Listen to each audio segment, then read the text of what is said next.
उषा गौतम जी मुंबई से। राधे राधे। राधे राधे महाराज जी।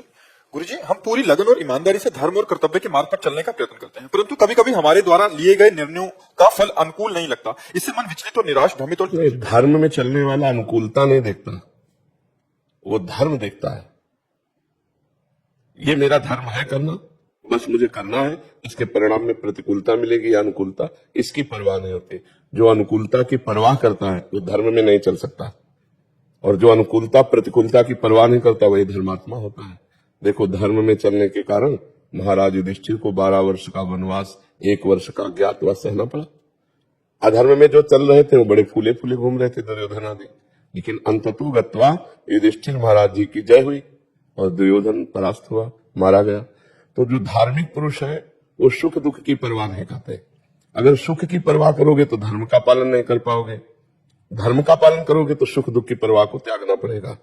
हमने धर्म के अनुसार कार्य किया, अब चाहे संसार निंदा करे, चाहे सब विरोधी हो जाए, सब अनुकूल चले, तो फिर धर्म को नहीं देख पाओगे, क्योंकि सबको देख रहे हो। अगर धर्म को देखोगे तो सबको देखना नहीं होगा। मैं धर्म से चल रहा हूं, सबका मंगल होगा, सबका कल्याण होगा, और वो नहीं समझ पा रहा है, वो हमारा विरोध कर रहा है या हमारे प्रतिकूल चल रहा है, उसका स्वभाव। मैं डिगने वाला नहीं अपने धर्म से, ऐसे चलना चाहिए। धर्म कभी अनुकूलता की मांग नहीं करता, धर्म धर्म की ही मांग करता है कि जीवन भर मैं धर्म से चलूं, चाहे जितना दुख पाऊं, मुझे इसकी कोई परवाह नहीं। किसका प्रश्न था, तो समझ पा रहे आप जी। आदित्य कुलकर्णी जी महाराष्ट्र से। राधे राधे महाराज। राधे राधे महाराज जी, आपके चरणों में कोटि कोटि प्रणाम। महाराज जी, आप जैसे कहते हैं अहंकार विमूढ़ आत्मा, ये वाले श्लोक में, तो इसमें महाराज जी जीवात्मा के अहम में और अहम ब्रह्मास्मि के अहम में क्या भेद है? जिस मैं के आगे कुछ लगता है वो माया में अज्ञान जनित होता है, और जिस मैं के आगे कुछ नहीं लगता वो शुद्ध ब्रह्म होता है। कुछ भी मैं के आगे जो लगता है वो अहंकार है, वो जीव के बंधन का कारण है। और जिसमें कुछ नहीं लगा है, शुद्ध मैं, वो ब्रह्म में है। वो अहम जो है वो ब्रह्म में, जिसके आगे कुछ नहीं लगा। तो अहम ब्रह्मास्मि, अहम ही ब्रह्म है, तो ब्रह्म तो सब में है, पर वो ब्रह्म फंस गया धनवान बन के, कुलवान बन करके, रूपवान बन करके, शरीरधारी होकर। अब उसको इससे मुक्त होना है, तो ये सब छोड़ना पड़ेगा। ये विमूढ़ता, अज्ञान, अज्ञान के कारण वो ऐसा मानता है कि मैं धनवान हूं, मैं कुलवान हूं। कुछ नहीं है, मरा तो कुछ नहीं गया, सब यही रह गया। वो ब्रह्म फिर निकल गया, फिर जो उसने कामना की उसके अनुसार फिर उसे नया जन्म मिला, फिर वहां अभिमान कर लिया। ऐसे भटकते भटकते अनंत जन्म व्यतीत हो गए हमारे। अब हमें मानव जन्म फिर मिला है कि हम अपना कल्याण कर लें, अपना मंगल कर लें। तो हमको मैं के आगे जो जो भी है वो सब हटाना, डिलीट करना है। अब जब ये लग जाता है मैं भगवान का भक्त, तो परम पवित्र है, क्योंकि भगवान से जुड़ गया ना। जो माया से जुड़ करके मैं है वो अपवित्र है, जो भगवान से जुड़ करके वो परम पवित्र है। अब भगवान से जुड़कर, जैसे मैं भगवान का दास हूँ, मैं भगवान का सखा हूँ, मैं भगवान का जो भी भाव करता है वो सब पवित्र, जो कि भगवान से जुड़कर। और जो माया से जुड़कर है वो अपवित्र अहंकार है, वो बांधने वाला है, वो त्याज्य है, उसका त्याग करना चाहिए। उमेश प्रताप सिंह जी बस्ती से। राधे राधे। महाराज जी, आपके चरणों में चरण स्पर्श। महाराज जी, अपने इष्ट देव की पहचान कैसे करें? कई देवी देवता हैं, जैसे भगवान राम जी, कृष्ण। पहले गुरु की पहचान करो, पहले गुरुदेव। गुरुदेव जो नाम रूप देते हैं वो हमारा इष्ट होता है। अपने आप से चयन करने से सिद्धि प्राप्त नहीं होती, गुरुदेव प्रदत्त। हमने गुरुदेव का वर्ण किया, उन्होंने हमें राम रूप दिया, श्याम रूप दिया, शिव रूप दिया, जो रूप दिया बस उसी में अपने मन को लगा लेते हैं। इसीलिए गुरुदेव भगवान की महिमा है, बिना गुरुदेव के भवसागर से तरा नहीं जा सकता। चाहे शिव विरंच सम होई, गुरु बिन भव निधि तरे न कोई। तो हम पहले गुरुदेव की खोज करें, और गुरुदेव मिले, फिर हम गुरुदेव जो बतावे नाम, जो रूप, जो लीला, जो उपासना, उसके अनुसार चले, तो हम परिपक्व साधक कहलाएंगे। गुरु प्रदत्त उपासना ही सिद्धि प्रदान करती है, गुरु प्रदत्त इष्ट ही साक्षात्कार की योग्यता प्रदान करता है, गुरु प्रदत्त नाम ही इष्ट का साक्षात्कार करवाता है। इसलिए ध्यान मूलम गुरु मूर्ति, पूजा मूलम गुरु पदम, मंत्र मूलम गुरु वाक्यम, मोक्ष मूलम गुरु कृपा। ये सब गुरुदेव के ऊपर है। नहीं तो आपने गुरुदेव का वर्ण किया आप, इसीलिए तो जब तक ब्याह नहीं होता तो लड़की 10-20 फोटो रोज देखती है, पता नहीं कौन दूल्हा इसमें हो। लेकिन ब्याह होने के बाद अगर 10-20 फोटो देखे तो गलत मानी जाएगी कि नहीं मानी जाएगी? तब तक गलत नहीं मानी जाएगी जब तक तो अभी ब्याह नहीं हुआ आपका। ब्याह का मतलब जीवन का पूरा भार अभी गुरुदेव के चरणों में समर्पित नहीं किया, इसलिए निर्णय नहीं हो पा रहा। राम भजूं, कृष्ण भजूं, शिव भजूं, ये तो वहां से निर्णय होगा गुरुदेव से। जी राजेश कुमार जी चंडीगढ़ से। राधे राधे महाराज जी। महाराज जी, आप कह रहे हैं कि आप निराकार उपासना के पथिक थे, बट आपका सत्संग सुने तो नाम जप में रुचि बढ़ी इनकी। महाराज जी, फंसे कहाँ हो? साकार और निराकार लोग। नहीं, हम कह रहे हैं फंसे कहाँ हो? आकार में फंसे ना, आकार में तो फंसे। तुम निराकार हो भैया, तुम ही निराकार हो। तुम्हारा स्वरूप ना अल्ट्रासाउंड में आ सकता है, न एक्सरा में, न सिटी स्कैन में आ सकता है। मन नहीं आ सकता, फिर स्वरूप तो बहुत बड़ी बात है। आज तक कोई मशीन वैज्ञानिकों ने नहीं बनाई कि देखो ये मन बनी है, अभी तक हमें तो पता नहीं, लेकिन आप लोग तो संसारे में आज तक कोई देश विदेश में ऐसी तैयार हुई हो मशीन, ये मन देखो, ये बुद्धि, ये चित्त, ये अहंकार। क्योंकि अध्यात्म मशीनरी नहीं पकड़ सकती। अध्यात्म दिव्य योग मार्ग है। दिव्य भाव के द्वारा जब हम अपने स्वरूप का चिंतन करते हैं तो हमारा स्वरूप निराकार है, कोई आकार नहीं है। पावर, दिव्य पावर, उसे जो यंत्र मिल जाता है वही वो रूप धारण कर लेता है। जैसे एसी तो पावर शीतलता फेंकने लगी, हीटर पावर गर्मी फेंकने लगा, पंखा पावर हवा फेंकने लगी, हाइड्रोजन पावर लाइट फेंकने लगा। लेकिन पावर है वो ना पंखा है, न एसी है, न हीटर है, न हाइड्रोजन है। वो पावर है, उसका जहां प्रयोग होता है उसके अनुसार, यंत्र के अनुसार वो अपना स्वरूप प्रकाशित कर देता है। ऐसे ही ये ब्रह्म पावर है। सुअर में गया तो अपने को सुअर देख रहा है, मनुष्य में आया तो अपने को मनुष्य देख रहा है, लेकिन ये आकार उसके तो नहीं है ना। ये बिजली का आकार थोड़ी है। बिजली जहां जाती है वैसे ही अपना स्वरूप प्रकाशित कर देती है यंत्र के अनुसार, लेकिन बिजली का कोई रूप नहीं है, वो एक पावर है। ऐसे ही ब्रह्म पावर है, भगवत पावर है जीव, उसका कोई रूप नहीं है। कहीं पढ़ा है अब तक कि जीव ऐसा है, काला है, गोरा है, लंबा है, चौड़ा है, छोटा है, बड़ा है? कोई रूप नहीं। आप भी निराकार हो, लेकिन फंस गए आकार में। तो जैसे कांटा लग जाए तो कांटे से कांटा निकाला जाता है, तलवार से कांटा थोड़ी निकाला जाएगा, या हवा से कांटा नहीं निकलेगा। वो कांटे जैसी आकृति वाले यंत्र से ही कांटा निकलेगा। तो हम आकृति से फंसे हैं, आकार में फंसे हैं, तो हम आकार से ही मुक्त हो गए। हमारा स्वरूप तो निराकार है ही है। तो भगवान का मानो चाहे साकार चाहे निराकार, पहले अपने स्वरूप को देख ले। निराकार होते हुए भी तुम आकार में फंस गए, तो अब आकार से ही निराकार की तरफ लौटो। भगवान के नाम का जब, भगवान के रूप की आराधना, तो ये आकार ये वाला भूल जाओ, जो शरीर आकार है इसको भूल जाओ।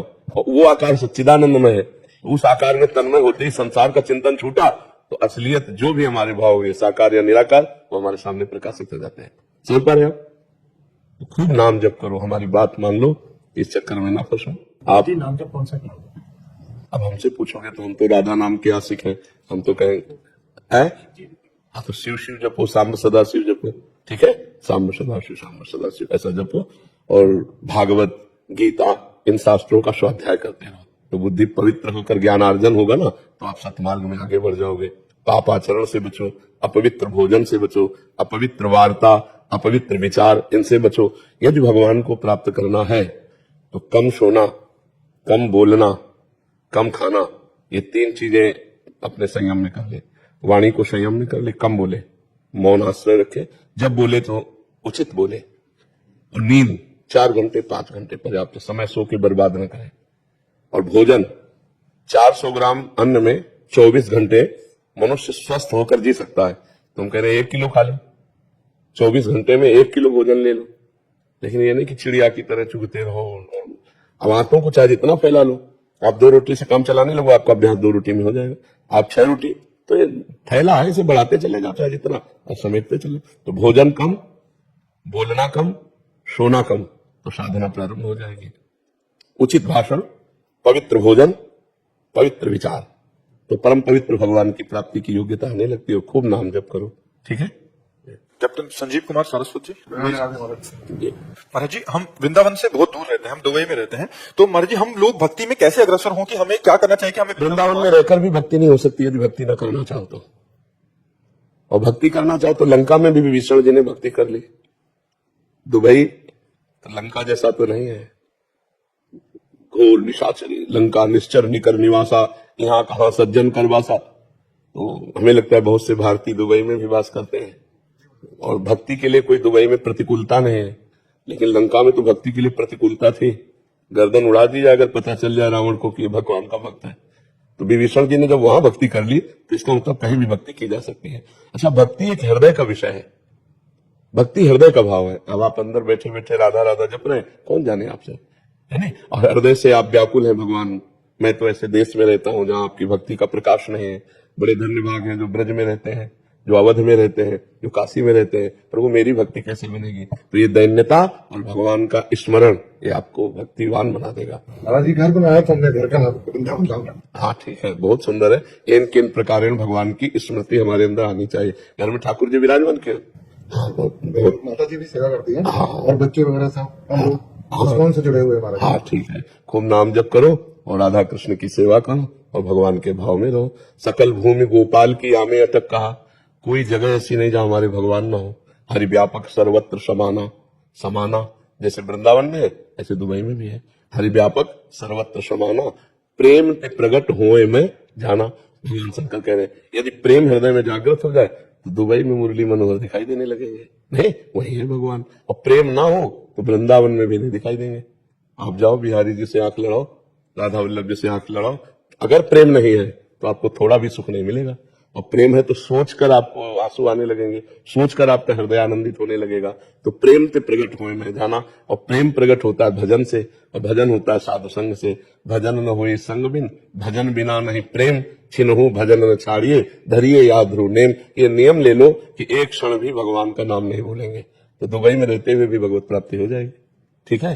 और गंदे भोजन का त्याग, हाँ किसी भी तरह, जैसे गंदा भोजन का मतलब होता है आप मांस वगैरह तो खाते ही नहीं होंगे, लेकिन जो मांस खाते हैं उनके संग में हम गए और उन्होंने कहा हम तुम्हें खीर पूरी बना के पकाते हैं, तो उनके वो पात्र जिनमें मांस राधा गया है, अगर उसमें खीर पूरी तो वो हम नहीं पा सकते। नहीं प्रभु जी, मेरी माता जी इस बारे में मैं कैप्टन हूँ, तो मैं अगर यूरोप में भी या पूरी दुनिया में कहीं जाता हूँ तो माता जी मुझे घर का प्रसाद बना के देती है। हाँ ठीक है, पवित्र भोजन पाला चाहिए। ठीक है जी। प्रियंका गर्ग जी, गुरुग्राम से। श्री राधे महाराज जी। श्री राधे महाराज जी, आपके चरणों में कोटि कोटि प्रणाम। महाराज जी, ईश्वर की कृपा प्राप्त करने के लिए आसान व प्रभावी तरीका क्या है? नाम जप। भगवान की कृपा प्राप्त करने के लिए मन क्रम वचन छाण चतुराई, तो भजत कृपा करिहे रघुराई। मन और वचन और कर्म से छल कपट छोड़कर यदि भगवान का नाम जप किया जाए तो बहुत जल्दी कृपा हो जाएगी। अच्छा, नाम जप में पैसा भी नहीं लगता, हम 1 रुपए की बात नहीं इसमें नाम जप में करते। नाम जप में नहाने धोने की भी कोई बात नहीं, जो हो जहां हो जैसे हो जिस स्थिति में हो बस उसी स्थिति में राधा राधा राधा जपो। इसमें कोई पैसा नहीं, इससे सहज कोई कार्य है, कोई पैसा नहीं लगता, कोई मेहनत नहीं लगती, कोई जान नहीं पाएगा। अब अंदर अंदर हम राधा राधा जप रहे, कौन जान पाएगा? इसी से भगवान की प्रसन्नता होती है। मन वचन कर्म से चतुरता का त्याग करके, छल कपट का त्याग करके यदि हम भगवान का भजन करते हैं तो भगवान हम पर कृपा कर देते हैं। भजत कृपा करिहे रघुराई। गृहस्थ में भी गृहस्थ में भी कभी भी हम नाम जप कर सकते हैं किसी भी परिस्थिति में। भाई देखो, गृहस्थ विरक्ति हमारे जीने का तरीका है, ये हमारे जीने का तरीका। हम कोई गृहस्थ विरक्त थोड़ी है, हम तो भगवान के अंश हैं। हमारे कर्म बन बिगड़ गए तो हम कोई स्त्री बन गए, कोई पुरुष बन गए, कोई गृहस्थ बन गए, कोई विरक्त बन गए, लेकिन है तो भगवान के अंश। तो भगवान का भजन करने में ना गृहस्थ बाधक है न विरक्त साधक है। जो भजन में लगा वही भगवान का साधक है। गृहस्थ होकर यदि नाम जप कर रहा है, अच्छे आचरण कर रहा है तो संत ही है, वो संत लक्षणों से होता है। तो इसमें ये बाधक नहीं कि हम गृहस्थ हैं तो भगवान का नाम कैसे जप सकते हैं। जवान से नाम जपने में क्या गृहस्थी रोकती है? क्या गोपी जन गृहस्थ नहीं थी क्या? और उनसे बड़ा सन्यासी कौन था जो श्री कृष्ण के प्रेम में हर समय मतवाली होकर के घर को लीप रही है, धान कूट रही है, गाय दूह रही है, दही मथ रही है, भगवान श्री कृष्ण के भाव में तन्मय। क्या पावन गृहस्थी है, क्या मंगलमय गृहस्थी है। तो ये गृहस्थ धर्म कोई बाधक थोड़ी है भगवान की प्राप्ति में। बाधक है जब भोगासक्ति प्रबल बुद्धि है तो भी बाधक है, नहीं तो साधक ही है। निखिल तिवारी जी, कानपुर से। महाराज जी, श्री हरिवंश। श्री हरिवंश महाराज जी। महाराज जी, आपने हमेशा कहा है कि एक सैनिक और एक संत में कोई अंतर नहीं होता, दोनों ही अपने कर्तव्य पथ पर अडिग रहकर राष्ट्र और मानवता की सेवा करते हैं। मेरा और मेरे सभी रक्षा क्षेत्र के विद्यार्थी मित्रों ने आपसे विनम्र प्रश्न किया है कि हम अपने भीतर ऐसे कौन से गुण विकसित करें, कौन से आदर्श अपनाएं जिससे एक उत्कृष्ट और कार्य कर्तव्यनिष्ठ सैन्य अधिकारी बन सके। कृपया हमें दिव्य ज्ञान। देखो, जब तक हम अध्यात्म में नहीं होते तब तक हमारी स्वार्थ बुद्धि नष्ट नहीं होती, और स्वार्थ बुद्धि कभी दिव्य नहीं होने देती। स्वार्थ बुद्धि नीचे पतन की ओर ले जाती है। जब परहित भावना जागृत हो जाती है तब हमारे अंदर दिव्यता आने लगती है। हमारे अंदर जो विशेष शक्ति जागृत होती है वो दूसरों के हित की भावना से जागृत होती है, और दूसरों के हित की भावना अध्यात्म से आती है। और अध्यात्म भगवान के नाम जप और सत्संग से जागृत होता है। यदि हम नाम जप करें, चाहे जहां हो चाहे जैसे हो, और सत्संग सुने, तो मानो आपको रोज सत्संग में जाने का सौभाग्य प्राप्त नहीं है। आप अपनी ड्यूटी पे, अपने कार्य प्रणाली पे, तो मोबाइल से तो सुन सकते हैं। अगर आप रोज सत्संग सुनते हैं और रोज नाम जप करते हैं तो आप अध्यात्म को जागृत कर रहे हैं। तो आप पराई स्त्री से संभोग नहीं करते, आप मदिरा नहीं पीते, आप मांस नहीं खाते, तो अध्यात्म का जो अंकुर है वो वृक्ष बनने के लिए सहायता है आपकी है। जैसे वृक्ष बनाना हो ना तो बाढ़ लगाई जाती है कि कोई बकरी आदि चुन न जाए और उसकी सिंचाई की जाती है। तो जो अध्यात्म का अंकुरण होता है वो सत्संग और नाम जप से होता है। और बाढ़ उसकी होती है यही परहेज, मांस न खाएं, मदिरा न पिए, दूसरे का अमंगल न करें, तो हमारे अंदर दिव्यता आ जाएगी। आप इनको धारण करके देखो, नाम जप और सत्संग और पवित्र आहार और पवित्र आचरण, तो आप में दिव्यता जागृत हो जाएगी। जितने भी महान हुए हैं वो सब अध्यात्म से जुड़कर ही हुए हैं। राष्ट्र के प्रति समर्पण भाव अध्यात्म से ही आता है, नहीं तो आपको जलन हो जाएगी। जैसे आपका ममत्व परिवार में अधिक है, होता है, सबका होता है, कई महीने से छुट्टी नहीं मिली, अधिकारी से प्रार्थना करते हैं, वो आपका स्वीकार कर देता है, तो हमें लगता है अध्यात्मवान बनने से धैर्यवान बन। चलो इस बार हमारी रिक्वेस्ट नहीं मानी, अगली बार मान लेंगे, अगली बार गए तो कभी तो छुट्टी मिलेगी ही, परिवार जाएंगे। तो ये बुद्धि जो हमारी है ये शुद्ध हो जाए तो ये दिव्य हो जाए, और बुद्धि अपवित्र है तो सब बेकार हो गया। अब जैसे राष्ट्र के प्रति प्रिय भाव आ गया, धर्म भाव आ गया, तो आप कभी रुपया लेकर के गद्दारी नहीं करेंगे अपने राष्ट्र के प्रति, आप कभी धोखा नहीं हमारे राष्ट्र को देंगे। लेकिन अगर आपकी बुद्धि आध्यात्मिक नहीं है तो आपको कोई करोड़ 2 करोड़ दे रहा है तो आपको लगेगा नहीं। तो परहित की भावना ये अध्यात्म से जागृत होती है, और अध्यात्म नाम जप और सत्संग से, और सत्संग और नाम जप हमारा बराबर चलता रहे, इसलिए हमारे पराई स्त्री का संभोग, मदिरापान और मांस भक्षण इनका त्याग कर देना चाहिए। महाराज जी एक संशय, महाराज जी मेरे मित्र ब्रह्म था, ये भी आने वाले समय में फौज ज्वाइन करने वाले हैं। मैम महाराज जी कई कई जगह ऐसी पोस्टिंग होती है जहाँ पे ना चाहते हुए भी आपके मुख से हमने सुना है कि अगर कभी किसी इंसान ने अगर शराब की एक बूंद भी जबान में लगा दी तो उसका ब्रह्मत्व का नाम। लेकिन महाराज जी कभी ऐसी जगह कहीं पे पोस्टिंग है जहाँ पे तामसिक आहार या जैसे सियाचिन ग्लेशियर में वहाँ पे अगर गलती से भी अगर कभी ऐसा कुछ करने को रहा तो फिर उसके लिए जरूरी है क्यों करे? नहीं महाराज जी ऐसा होता है तो संशय नहीं, उसको ना करे। भगवान में बहुत बल है बच्चा, हर गर्मी सर्दी बरसात सब कुछ सहने। क्या ऐसे महात्मा नहीं जो हिमालय में है? क्या वो शराब पीते हैं? क्या वो मांस खाते हैं? अब विचार करो, कई कई दिन भूखे रहकर भी बर्फ में बैठकर साधना करते हैं। तो वही तो आप भी हो ना, आप राष्ट्र के लिए साधना कर रहे हो, भगवान के लिए साधना कर रहे हैं, तो आप राष्ट्र और भगवान दोनों को लेकर चल रहे हैं। तो मुझे लगता है यदि आप निष्ठावान हैं तो नहीं पीना चाहिए। आपको गर्मी भगवान देंगे, आंतरिक गर्मी भगवान देंगे, हर बात सहने की सामर्थ्य भगवान दे देते हैं। जरूरी थोड़ी है कि अशुद्ध पदार्थ पीने से ही आपका शरीर रक्षण होगा, नहीं है। ऐसे भी बहुत से आर्मी में हमारी जानकारी में लोग हैं जिन्होंने पूरा जीवन आर्मी में दे दिया लेकिन एक बूंद शराब नहीं पी।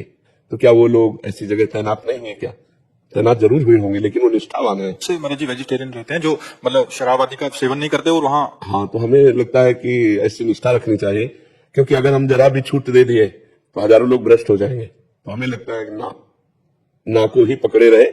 4 दिन की जीवन है यार, राष्ट्र के लिए समर्पित जीवन, भगवान को समर्पित जीवन, उज्जवल भविष्य, उज्जवल जीवन, काहे को गंदा करें? भाई राष्ट्र तो सब व्यवस्था आपकी करेंगे, लेकिन नहीं, आप धर्मात्मा है और राष्ट्र सेवक है तो आपको नहीं खाना चाहिए, क्योंकि और भी सुविधा है ना, बिना उसके भी तो जिया जा सकता है। और शक्ति आती है धर्म में, शक्ति धर्म में आती है। कितनी बड़ी शक्ति हमारे देशवासियों में, जय हिंद बोलकर फांसी के फंदे पर झूम गए, नहीं झूम गए? तो हम उन्हीं के वंशज है, हम उन्हीं के अंश है। हम राष्ट्र के लिए उतना प्रयास करेंगे कि हमारा राष्ट्र विजयी हो, राष्ट्र हमारा सुखी हो, वही आपकी भावना आपका मंगल कर देगी। चिराग जी मथुरा से। राधे राधे महाराज जी। महाराज जी, नकारात्मक विचार मुझसे पाप करवा देते हैं महाराज जी, ऐसे विचारों को मैं कैसे दूर करूं महाराज जी? सत विचार, असत विचार, ये 2 बुद्धियां हमारे अंदर है, कुमति और सुमति। जहां कुमति बढ़ती है तो फिर असत विचार, बस नकारात्मक सोच, जो निगेटिव सोच है, हाँ, ये इसको हटाने के लिए पहले भोजन शुद्ध करो, फिर नाम जप, शास्त्र स्वाध्याय, सत्संग सुनो, इससे बड़ा लाभ मिलेगा। भोजन शुद्ध करो, कोई नशा तो कैसे बुद्धि शुद्ध कैसे होगी? जब हम अशुद्ध चीजों का सेवन करेंगे तो हमारी बुद्धि अशुद्ध होगी ना, और शुद्ध चीजों का सेवन करेंगे तो जैसा खाओ अन्न वैसा बने मन, जैसा पियो पानी वैसी बने वाणी। बड़ा हमारा पता रहता था कि ये गलत है, हम नहीं करते थे, बट धीरे धीरे पता नहीं है तो सांसारिक लोगों को देख देखता तो बुद्धि मलिन हो जाती है। तो आज हमारे पास आप आए हैं तो एक नियम लीजिए, जो भी आप नशा करते हैं उसे छोड़ दीजिए। अगर सुधरना चाहते हैं, नहीं सुधरना चाहते तो मत लीजिए। क्योंकि हमारे पास आने का कुछ तो लाभ मिलना चाहिए। हमारे संघ का लाभ यही है कि आपका नाश करने वाली बात, आपका पतन करने वाली बात, आपको दुख देने वाली बातें खत्म हो जाए। तो आप पहले नशा छोड़िए, अब छोड़ दो, आज से छोड़ दो, कोई नशा नहीं करोगे। नहीं, जिया जा सकता है बिना नशे के, जिया जा सकता है। लाखों लोग जीते हैं बिना नशे के। ये तो बुद्धि की मलिनता है जो लोग ऐसा कि मैं बिना नशे के। मतलब उसमें ये लगता था कि इससे मैं तनाव मुक्त हो जाऊंगा, बट उससे वाह, तनाव मुक्त होने के लिए शास्त्र में नहीं, एक साइकिल नहीं चला सकता, तनाव मुक्त हो रहा है। मोटरसाइकिल लेके मुंह भरा के शराब पीने वालों की दुर्दशा है। शराब शरीर के लिए हानिकारक है, धर्म नष्ट करती है, बुद्धि भ्रष्ट करती है। कौन शराब पीकर उन्नति को प्राप्त हुआ है? आध्यात्मिक या लौकिक? विचार करके देखिए। ज्यादा पी लो तो पड़े पड़े लगो, शंका करो कहीं नाली में पड़े हो, कहां पड़े हो, कोई होश नहीं। तनाव मुक्त होना है तो राधा नाम का ध्यान कीजिए, तनाव मुक्त हो जाएंगे। जन्म जन्म का तनाव नष्ट हो जाएगा। पहले व्यसन छोड़िए। और भोजन शुद्ध, भोजन में क्या शुद्ध है? बाजार का बहुत खाता हूँ, अब घर का शुरू कर। हाँ, भोजन शुद्ध कीजिए, तभी निगेटिव बुद्धि को हम कंट्रोल कर पाएंगे। नहीं तो उसको जब रजोगुणी तमोगुणी भोजन मिलेगा तो निगेटिव ही सोच फेंकेगी, और ये निगेटिव बढ़ जाए तो डिप्रेशन में पहुंचा दे। थोड़ा सा ही थोड़ा सा। हाँ, नहीं, बहुत खतरनाक है। ये ज्यादा निगेटिव हो जाए तो आपको आपके हाथ से आपकी हत्या करा देगा। बहुत खतरनाक है निगेटिव विचार। जब अपने को वैसा महसूस कर लेते हैं कि अब जीना किस काम का, तो कितने लोग जहर खा लेते हैं, कितने लोग शूट कर लेते हैं, ये बहुत खतरनाक है। इसको सुधारो, भोजन सुधारो। और नशा तो आज से करना मत, क्योंकि आप हमारे सामने नियम ले रहे हैं। अब अगर तोड़ा फिर कैसे? जहां से उठना है वहीं की बातें अगर छोड़ दी, वहां का नियम छोड़ दिया, तो फिर कहां उठोगे? मान लो गिरने के तो लाखों चांस है, लेकिन उठने के चांस कम मिलते हैं। ये भगवान ने आपको चांस दिया है, आप उठ जाइए। आप गलत मत कीजिए और नाम जप कीजिए, ठीक है? अश्विनी गर्ग जी। राधा राधा। राधे राधे महाराज जी, आपके चरणों में कोटि कोटि प्रणाम। महाराज जी, चिंतन में काम, क्रोध, लोभ, मोह, भय, अहंकार आदि सब छठ विकार हैं। इन सब में क्रिया भी हो जाती है। चिंतन व क्रिया दोनों में विकार कैसे छूटे? अहम भाव देखो, क्रिया पहले नहीं होती, पहले चिंतन होता है। जो चिंतन में हमें सुख देता है, काम या जो भी भोग, वो क्रिया में नहीं होता। आप देख लो, अगर क्रिया में होता तो क्रिया के बाद तृप्ति हो जानी चाहिए ना, फिर चिंतन होता है। फिर लगता है इस तरह से इसको ऐसे इस पदार्थ को भोगा जाए तो सुख मिलेगा। बस यही नाश का कारण है। ध्यायतो विषयान पुंसान् संगास्तेषु उपजायते, संगात् संजायते कामः, कामात् क्रोधो विजायते, क्रोधात् भवति सम्मोहः, सम्मोहः स्मृति विभ्रमा, स्मृति भ्रंशात् बुद्धिनाशो, बुद्धिनाशात् प्रणश्यति। जब हम विषयों का ध्यान करते हैं, चिंतन करते हैं, वो खाली समय हमने क्यों दिया? उस समय हमें नाम चिंतन करना चाहिए, भगवान का चिंतन करना चाहिए। तो जब भगवान के चिंतन के साथ गलत चिंतन चलता है तो गलत चिंतन नष्ट हो जाता है और भगवान का चिंतन विजयी होता है। और जब खाली बैठे हो तो विषय चिंतन होगा, विषय क्रिया होगी और वो दुर्गति प्रदान करेगी। त्रिविधम नरकस्येदम द्वारम नाशन मात्मनः कामः क्रोधः तथा लोभः तस्मात् दैत्यं त्यजेत्। ये तीन आत्मा का नाश करने वाले हैं, काम, क्रोध, लोभ। काम इनमें मुखिया है। काम की आपूर्ति में क्रोध होता है और काम की पूर्ति में लोभ होता है, तो तीनों नरक पहुंचाने वाले हैं। इसलिए हमें निरंतरता बनानी है नाम जप की, कि हमारा मन खाली ही न रहे। विषयों का चिंतन करने वाला मन बंधन का कारण है और भगवत चिंतन करने वाला मन मोक्ष का कारण है। राधा राधा राधा, राम राम राम, हरि हरि हरि, कृष्ण कृष्ण, नारायण शिव। जो नाम प्रिय हो आपको वो नाम निरंतर चलाओ। देखो अभी सब ठीक हो जाएगा। संसार के अंदर अपने आ जाता है, कोशिश नाम का करते हैं, संसार चलते चलने लग जाता है। देखो आप समझो, जब हम प्रारंभ नाम जप करते हैं तो हमारे दो चिंतन होते हैं, एक भूत का चिंतन और एक भविष्य का चिंतन, बीती बातों का चिंतन या आगे होने वाली बातों का चिंतन। साथ में नाम जप कर रहा है, नाम जप उसको डिलीट करता जा रहा है अनजाने में। जैसे सीसी कैमरा सब कुछ कवर करता है, ऐसे ही हमारा मन पूरे भूत भविष्य की बातों को कवर करता रहता है। मतलब नाम जप करते हैं तो वही सब बाहर निकलती है। तो हमें समझना चाहिए कि नाम जप को हम और बढ़ावें, जिससे हमारा मन खाली हो जाए। खाली निर्मल मन भगवान का साक्षात्कार करता है, मलिन भरा हुआ मन प्रपंच युक्त होता है। तो देखो ऐसे देखो, बात कर रहे हो, कोई आपको विषय चिंतन नहीं, लेकिन अभी माला उठा के बैठो, अभी विषय चिंतन शुरू हो जाएगा।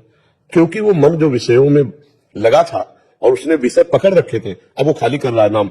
अब वो मंत्र जब से डिलीट हो रहा है, तो आपको उत्साहित होना चाहिए, गंदगी निकल रही है, खुद नाम जप करो, धीरे धीरे ठीक हो जाएगा। अरे 3 दोष ज्यादा है जी मेरे में। एक तो मेरे को अहंकार आता है जी। देखो 6 दोषों में हर दोष सबके अंदर रहते हैं, काम, क्रोध, लोभ, मोह, मद मत्सर। अब आप पकड़ पाए तो 3 को पकड़ पाए हैं तो 6, और 6 के 66 है। क्षय के और भी विस्तार है ना, उतने थोड़ी है, वो तो पूरा परिवार आ जाएगा, एक आ जाए तो पूरा परिवार आ जाएगा। ईर्ष्या, द्वेष, नाना प्रकार की और भी बात हमको मूल से उड़ाना है। उसको उड़ाने के लिए भगवान नाम जप है। बस हर समय नाम जप करते हो, चिंता मत करो, अपने आप सब ठीक हो जाएगा। आप नाम जप को पकड़ो, एक साधे सब सदे और सब साधे सब जाए। अगर नाम जप पकड़ लिया तो सब ठीक हो जाएगा। ये हम अनुभव की बात कहते हैं आपको। नाम जब निरंतरता कैसे लाइट है? जैसे हमको धन के चिंतन में निरंतरता लानी नहीं पड़ती, स्वयं बनी रहती है। जैसे शरीर का हम ध्यान नहीं करते, पर हर समय ध्यान रहता है। तो अगर हम ये मान ले कि भगवान का नाम सर्वोपरि धन, भगवान का नाम सबसे बड़ा सुखदाता और भगवान का नाम लोक परलोक में मंगल करने वाला, तो भूलेंगे ही नहीं। हर समय भगवान के भजन में रति हो जाएगी। जैसे गरीब आदमी 1-1 रुपया कमाता है ओवर टाइम अधिक मेहनत करके, ऐसे हम ओवर टाइम करके भगवान का नाम जब कमाए, जहां फुर्सत मिले वहां राम राम राधा राधा राधा रटने लगे। इसमें कोई पैसा तो लगता नहीं। अच्छा, इसमें नहाने धोने की कोई बात नहीं कि आप नहाए धोए हो तभी जप सकते हो। नाम तो जैसी भी परिस्थिति हो, जैसे भी हो, आप उसमें नाम जप किया जा सकता है। मंत्र जप के लिए विधान है, वैदिक मंत्र के लिए कि आप नहा धोकर पवित्र होकर, लेकिन नाम जप तो किसी भी अवस्था में किया जा सकता है। तो अभ्यास करें, हम नाम पर महत्व बुद्धि रखें तो हमारा नाम निरंतर चलने लगेगा। जी। मोहित चावला जी, लंदन से। राधा वल्लभ श्री महाराज जी, आपके चरणों में कोटि कोटि प्रणाम। महाराज जी, विदेश में रहते भी सभी गलत आचरण छूट गए। पिछले 3 वर्षों से निरंतर आपको सुनने का सौभाग्य मिल रहा है। महाराज जी, मेरा प्रश्न है कि जब किसी का शरीर छूट जाता है और अगर उसे भगवत प्राप्ति नहीं हुई, तो क्या उस जीवात्मा को वो जहां भी हो, स्वर्ग में या नरक में, पता लगता है कि क्यों उसे भगवत प्राप्ति नहीं हुई? जैसे कि वो स्वर्ग या नरक में सोचे, देखा तूने भजन नहीं किया, मनुष्य योनि में। हाँ, पश्चाताप होता है, पश्चाताप होता है उस जीव को। जैसे आप स्वर्ग में हैं तो आपको पता चलेगा ये पुण्य का फल हमको, ये स्वर्ग का सुख मिल रहा है, इस पुण्य का फल मिल रहा है जिस समय आप भोगेंगे। जैसे आप 5 स्टार होटल में, आपको पता है ना इतनी पेमेंट दी है तो 5 स्टार होटल में हमको, तो आपको पता है उस समय होता रहेगा कि इस पुण्य के बल से ये महल सुख मिला, इस पुण्य के बल से ये मिला। ऐसे ही नर्क में पता चलेगा इस पाप का फल ये मिला, इस पाप का। अब वहां भगवान की स्मृति नहीं आती, नर्क स्वर्ग में भगवान की याद नहीं आती। ये नहीं आता कि मैंने भजन क्यों नहीं किया या भजन करना चाहिए था। वहां ये याद आता है कि ये पाप किया तो ये दंड मिल रहा है, ये पुण्य किया तो ये सुख मिल रहा है। मृत्यु लोक ही एक ऐसा है जहां भगवान की याद आती है, जहां भगवान का भजन कर सकते हो, जहां आराधना कर सकते हो। तो अन्य लोकों में या अन्य योनियों में भगवान के भजन की गुंजाइश ही नहीं है। समझ पा रहे हैं? इसीलिए कहा गया है दुर्लभो मानुषो देवो, ये मनुष्य शरीर बड़ा दुर्लभ है। इससे भजन करके नर्क स्वर्ग दोनों की बातें काट करके जन्म मरण से मुक्त हो सकते हो, भगवान को प्राप्त हो सकते हो। श्री हरिवंश महाराज जी, महाराज जी, मेरा प्रश्न है कि भगवान की शरण में जाने से तो सुख की अनुभूति होती है, आनंद रहता है, पर मेरा मन बहुत उदासीन होता जा रहा है। ऑफिस और दोस्त कभी कभी कहते हैं कि तुम कोई डिप्रेशन या स्ट्रेस का शिकार तो नहीं हो रही? ऐसा नहीं होता है? क्या उदासीन होता है बताओ? जैसे अपने आप ही कुछ भी सुना हालांकि ये समझ नहीं पाए, समझ नहीं पा रहे, कह रहे भजन करते हैं, नाम जप करते हैं, हाँ सुनाओ। नाम जप और सत्संग सुन रहे हैं, तो एक उदासी सी शायद उस विवेक से काट रहे हो उस बातों को। मुझे तो समझ में नहीं आता। उदासीनता तो बढ़ती है लेकिन वो बहुत कंट्रोल में रहती है, वो ऐसा नहीं होती कि डिप्रेशन जैसा दिखाई दे। लोग कहते हैं वो कहते हैं लोग क्या कहते हैं ये हमें थोड़ी देखना है।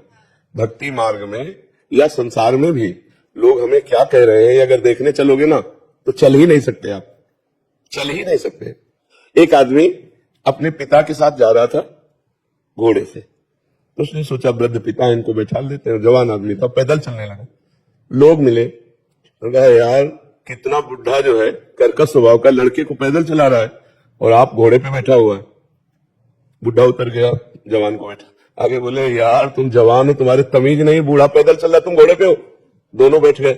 बोले आराम का घोड़ा मिला होगा, दोनों बैठे हो। दोनों उतर गए। बोले यार कितने बेवकूफ है, घोड़ा खाली जा रहा है देखो। अब हमें बताओ घोड़े वाला करे तो क्या करे? लोग तो अपनी बात कहेंगे, अपना कमेंट मारेंगे। हमको अपने मार्ग में देखना है कि मैं गलत तो नहीं हूं, गलत नहीं, बस अपनी मस्ती से चलना है, लोगों से नहीं। अगर हमारा मन डिप्रेशन में जा रहा है तो हमें सोचना चाहिए कि मैं कहीं गलत हूं, कहीं हमारे अंदर नकारात्मक भावों का सृजन हो रहा है। और अगर हम गंभीर हैं और लोग हमें डिप्रेशन में करें तो हमें कोई फर्क की बात नहीं। तो यदि आप गंभीर हैं, शांत हैं, प्रसन्न हैं और उदासीनता बढ़ रही, व्यर्थ की बात क्या करना, व्यर्थ के लोगों से क्या मिलना, व्यर्थ का व्यवहार क्या करना। परमार्थ का पथिक एक एक सेकंड को बहुत संभाल के काटता है। उसके लिए सबसे कीमती चीज होती है भजन, समय। हमारा समय में भजन हो रहा है, बस ये खास बात है। तो लोग डिप्रेशन में कहें, पागल कहें तो कोई बात नहीं, लेकिन हमें देखना मैं पागल तो नहीं हो रहा हूं, मैं डिप्रेशन। भक्ति ऐसा नहीं कि हम सब काम छोड़ दें, एकांत में बैठे रहे, भक्ति ऐसा सिखाती हो, ऐसा नहीं है। जो भगवान सिखाते हैं ना, भक्ति सिखाती है। अर्जुन जी कह रहे हैं मैं सब छोड़ करके संन्यास लेकर भिक्षा मांगकर भजन करूंगा, युद्ध नहीं करूंगा। भगवान ने पूरी गीता इसीलिए सुनाई कि तुम्हें युद्ध करना है। अपने कर्तव्य का पालन करते हुए भगवान का स्मरण करना सिखाती है भक्ति। हम किसी की बहन है, किसी की पत्नी है, किसी की माँ है, किसी की बेटी है, जो भी जैसे संबंध, उन संबंधों का बढ़िया पालन करना भक्ति सिखाती है।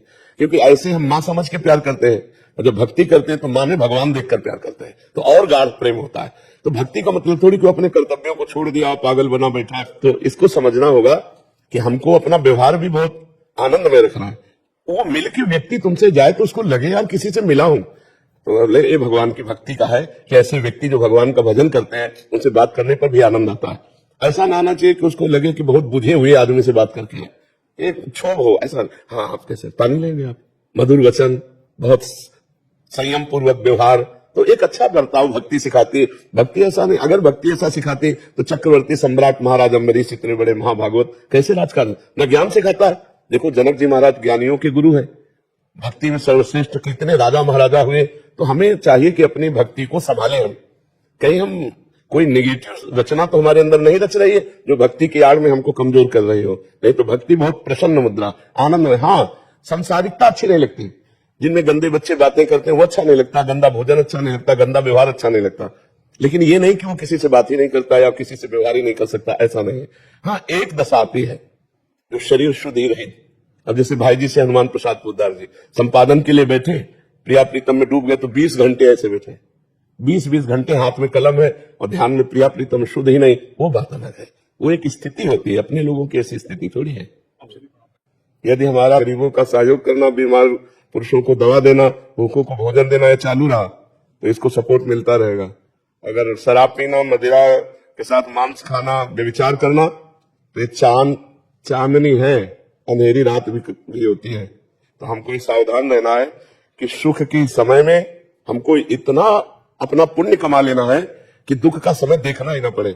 और जो मूढ़ होता है, अज्ञानी होता है, वो सुख के समय का भोग कर लेता है, मनमानी आचरण, मनमानी पार्टीबाजी, और इसके बाद धन का दुरुपयोग करके, पुण्य का नाश करके वो फिर वहीं पहुंच जाता है जहां से भगवान ने उसे उठाया था, वो फिर गिर जाता है। इसलिए आप सबसे प्रार्थना है, अपने समय का सदुपयोग कीजिए, अपने धन का सदुपयोग कीजिए, और अपने जो सम्मान है उसकी रक्षा के लिए हमको दूसरों को सम्मान देना सीखना चाहिए। अगर आप हमारी बात को समझ पाए कि जो अर्थ आता है उस अर्थ में से कुछ हिस्सा जबरदस्ती निकालकर किसी ऐसे अस्पताल में जहां गरीबों को दवा दी जाती हो, किसी ऐसे भोजनालय में जहां गरीबों को भोजन दिया जाता हो, कुछ ऐसे पशु सेवा वालों में जहां असमर्थ पशुओं की चिकित्सा और भोजन दिया जाता हो, वहां जरूर सहयोग कीजिए, क्योंकि उससे आपका पुण्य आपको सपोर्ट देगा। अगर आप उसे अपनी शोबाजी में ही केवल खर्चा कर दिए तो आपका पुण्य क्षीण हो रहा है। उसी पुण्य बल से, आप कोई तपस्या थोड़ी की है, ये पुण्य बल से मिला है। तो पुण्य बल हमारा और बढ़ना चाहिए। अगर पुण्य बल बढ़ेगा तो ये सपोर्ट बढ़ता चला जाएगा, अर्थ का, व्यवहार का, समाज का। जैसे पुण्य है पूर्व का, पुण्य पुंज बिन मिले ही न संता, वो पूर्व का पुण्य जो है वो ये प्यार दिला रहा है, तो उसे और बड़ा करो। पूर्व के पुण्य के साथ वर्तमान का दान पुण्य इतना जुड़ जाए कि आपका जीवन मंगल में, सुख में, आनंद में व्यतीत हो। और साथ में नाम जप जरूर कीजिएगा। नाम जप करते हैं? हाँ, नाम जप कीजिएगा। और हमारी प्रार्थना कोई गंदा नशा नहीं होना चाहिए।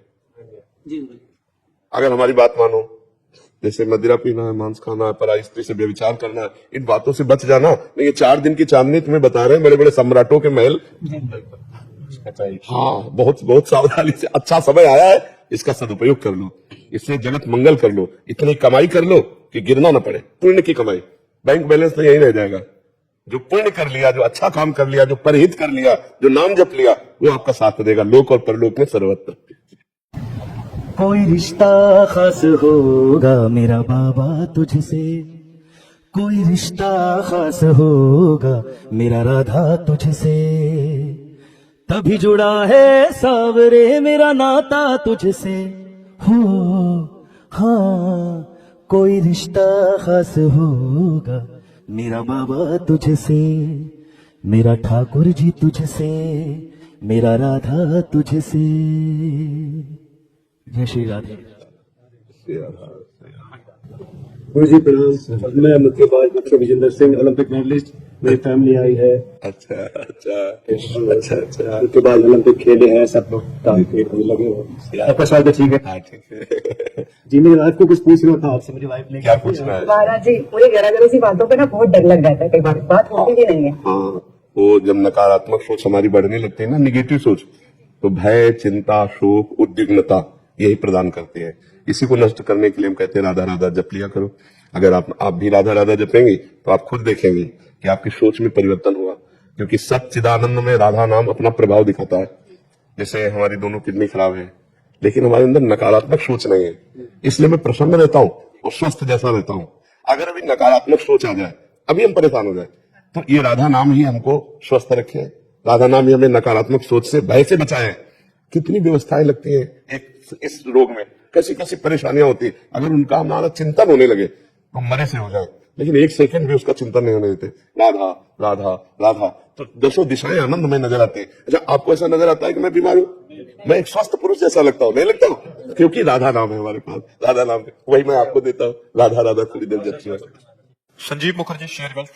राधे राधे महाराज। IIT धनबाद से। महाराज जी, कृपया मुझे बताइए कि मैं कैसे कम बोलूं, अधिक सुनूं, बोलते समय नरम रहूं, दूसरों को अपनी बात रखने का मौका दूं, फिर संक्षेप में और समझदारी से बात करूं। नाम जब करूं तो बोलने का मन ही नहीं होगा, कम बोलने की तो बात जाने दो। ऐसे अब उसी को देख रहे हैं, उसी को सुन रहे हैं, अब इससे बढ़िया काम क्या है? बोलने की इच्छा नहीं होती। अगर कम बोलना सीखना चाहते हो तो नाम जप करो।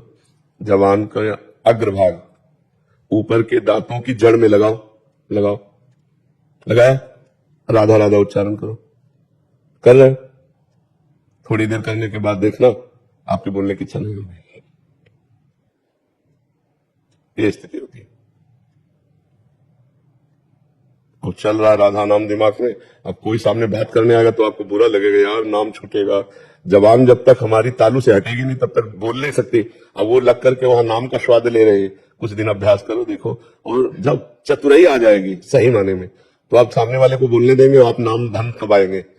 कि हम अधिक ना बोल करके नाम जप लेते हैं, उसको बोलने देते हैं, हाँ हाँ अच्छा अच्छा, अब फिर शुरू अपना नाम जप। चतुर वही राम ही भजते चतुर नर, जो भगवान का भजन करते हैं वो चतुर नर होते हैं। जो अपने समय को व्यर्थ नष्ट करते हैं मूर्ख लोग होते हैं। समय बड़ा कीमती है। देखो, इतना समय कीमती है कि 50 वर्ष की कमाई हुई संपत्ति से 5 सेकेंड जीवन के नहीं खरीद सकते आप। मान लो आपका अंतिम समय हो और आप कह दे मैं 50 वर्ष की कमाई हुई संपत्ति देता हूं, 5 श्वासें और बढ़ा दी जाए। ऐसी कीमती श्वासों को भगवान के भजन में न लगाकर व्यर्थ के चिंतन में, व्यर्थ के भाषण में, व्यर्थ की क्रियाओं में लगाया, कितने अफसोस की बात है। पर लोग इस बात का चिंतन नहीं करते। कुछ लोग तो समय काटने के लिए परेशान है, ये समय कटे कैसे? टीवी चला दो, प्रपंच की बातें करो, चलो उसके बाद बैठ जाते हैं। और संत जन परेशान है कि समय नहीं मिलता। भजन साधन ऐसा लगता है कि सोने वाला चक्कर ही खत्म हो जाए, कि नींद ना आवे, रात दिन केवल भगवान का भजन करो, उन्हीं के चरित्र सुनो, उन्हीं के लिए नाचूं गाऊं रोऊं। तो भगवान का नाम जब करो तो बोलने का अभ्यास कम हो जाएगा। और जब कोई बोले तो दांत पीस कर ऐसे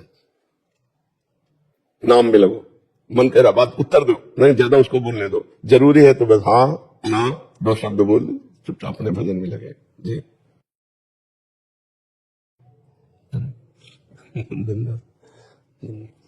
आपका स्वास्थ्य के साथ ठीक है।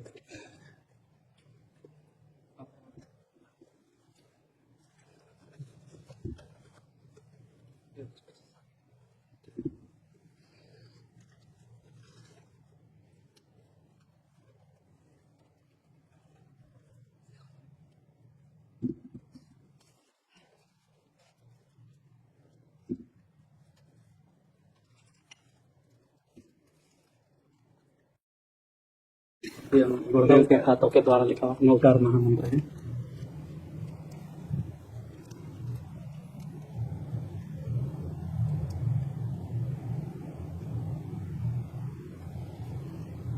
अभी 9 अप्रैल को इस नवकार महामंत्र का पूरे वर्ल्ड लेवल में जीतो संस्था के द्वारा सुबह 8 बजे से 9 साढ़े 9 बजे तक विश्व कल्याण के लिए, आवृत्ति प्रदान के लिए महामंत्र का अनुष्ठान है पूरे वर्ल्ड लेवल पर।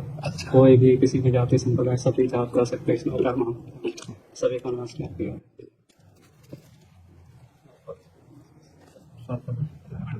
और एक कविता लिख कर लाए, आपको सुनाना चाहता हूँ।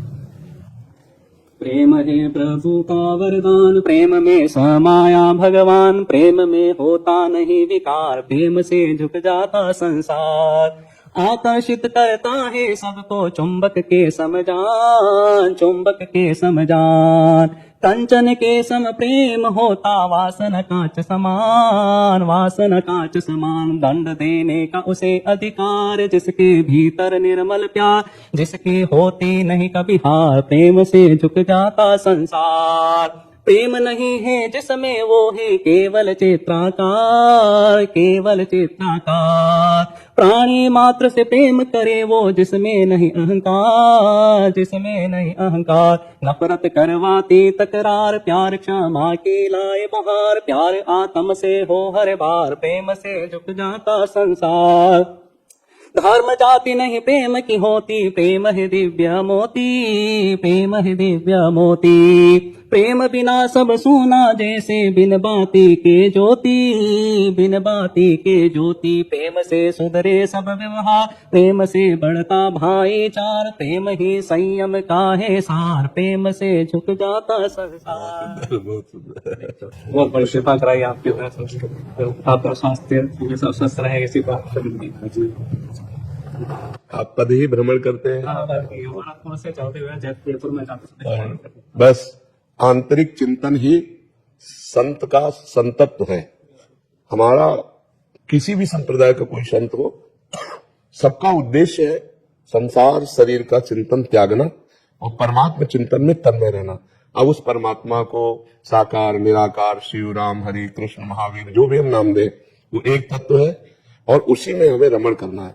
हमको ये देखना है कि शरीर कहीं भी कैसी भी परिस्थिति में रहे, सुख में या दुख में, मान या अपमान में, हमारा चित्त परमात्मा में रहे, हमारा चिंतन भगवान में रहे। कहीं हमारा चिंतन विषय न बन जाए। बस इतना खतरनाक खेल है विषय चिंतन कि जो क्रिया खतरनाक नहीं है। क्रिया शरीर से होती है लेकिन चिंतन अंतःकरण से होता है। अंतःकरण को हमें संभालना है तो शरीर अपने आप संभला रहेगा। तो बस हर समय अपने आराध्य देव गुरुदेव के द्वारा जो मिला हुआ चिंतन है उसी में डूबते रहें। एक एक कदम उसी चिंतन में तन्मय होकर चलते हैं तो हमारा जीवन परम उज्जवल हो जाता है। चिंतन ही सदगति है और चिंतन ही दुर्गति है। असत चिंतन, भोगों का चिंतन दुर्गति है, सत चिंतन, भगवान का चिंतन, यही सदगति है। शास्त्रों में लिखा है, मना है मनुष्याणाम कारणम बंध मोक्ष। मनुष्य के बंध का कारण है वही मोक्ष का कारण है।